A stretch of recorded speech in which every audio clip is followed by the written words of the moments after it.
device is something that happens to a female character, and not necessarily something a character is from start to finish.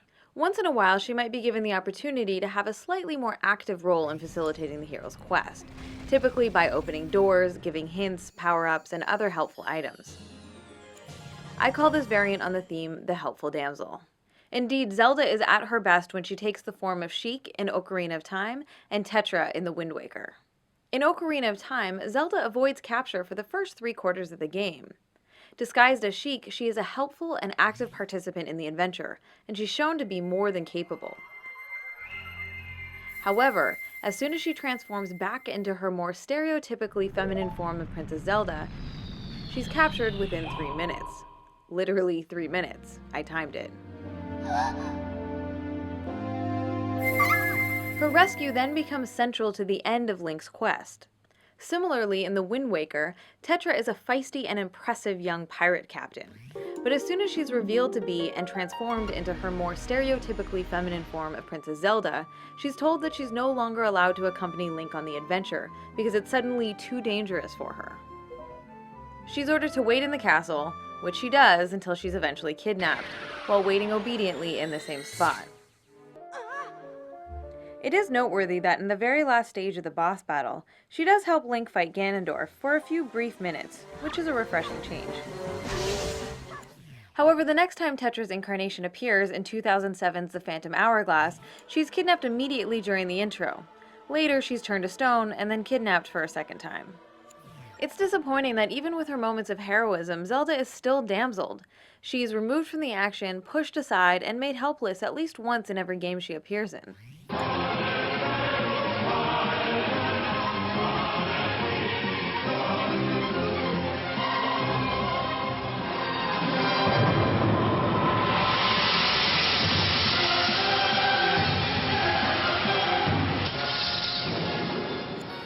This brings us to one of the core reasons why the trope is so problematic and pernicious for women's representations.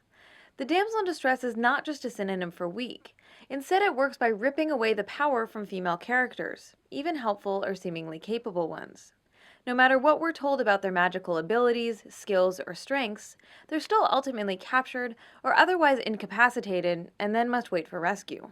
Distilled down to its essence, the plot device works by trading the disempowerment of female characters for the empowerment of male characters.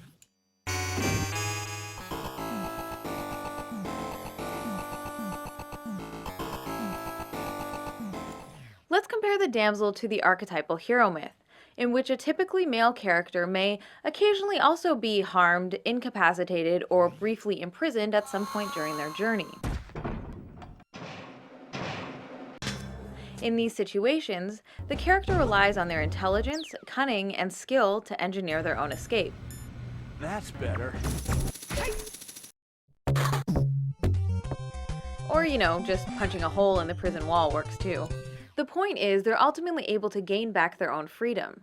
In fact, that process of overcoming the ordeal is an important step in the protagonist's transformation into a heroic figure. A damseled woman, on the other hand, is shown as incapable of escaping the predicament on her own, and then must wait for a savior to come and do it for her.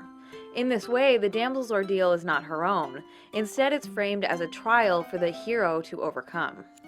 Consequently, the trope robs women in peril from the opportunity of being the architects of their own escape, and therefore prevents them from becoming archetypal heroes themselves. Today, many old-school damsel games are being resurrected for modern platforms, services, and mobile devices, as publishers are in a rush to cash in on gaming nostalgia and capitalize on any recognizable characters from years gone by.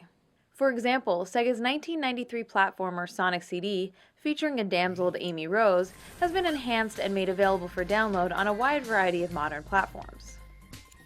Jordan Mechner's famous Karateka and Prince of Persia games, originally released for the Apple II home computer in the 1980s, have both seen modern HD remakes.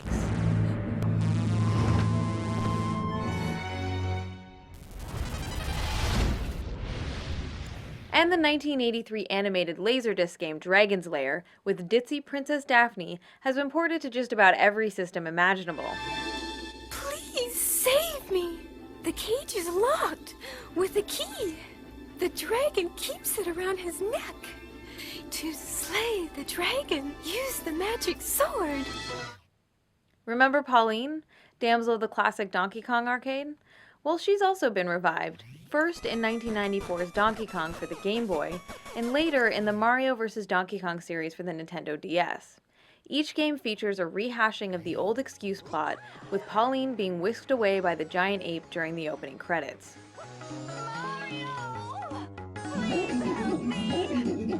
The now iconic opening seconds of the 1987 beat-em-up arcade game Double Dragon has Marion being punched in the stomach, thrown over the shoulder of a thug, and carried away. In several versions, her panties are clearly shown to the player while she's being abducted. The game has been remade, re-released, and ported to dozens of systems over the past 25 years, ensuring that Marion will be battered and damseled for each new generation to enjoy. Most recently, Double Dragon Neon in 2012 reintroduced new gamers to this regressive crap yet again, this time in full HD.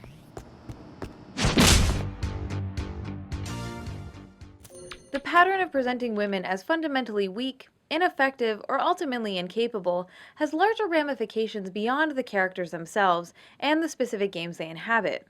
We have to remember that these games don't exist in a vacuum. They are an increasingly important and influential part of our larger social and cultural ecosystem. The reality is, this trope is being used in a real-world context where backward sexist attitudes are already rampant.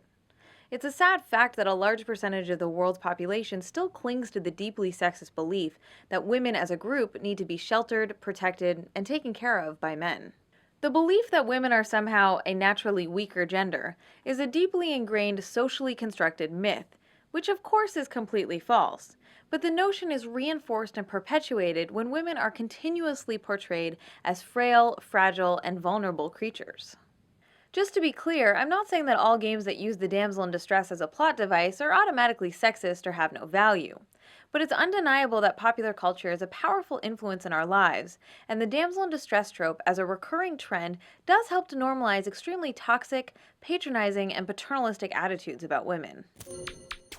Now, I grew up on Nintendo. I've been a fan of the Mario and Zelda franchises for most of my life, and they'll always have a special place in my heart, as I'm sure is true for a great number of gamers out there.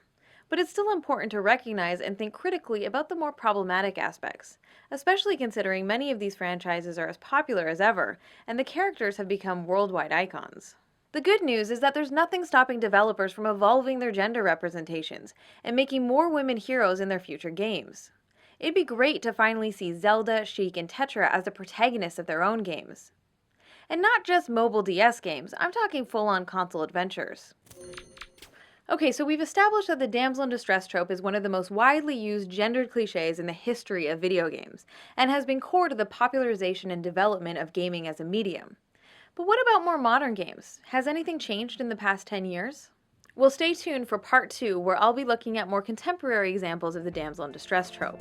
We'll look at all the dark and edgy twists and turns and see how the convention has been used and abused right up until today.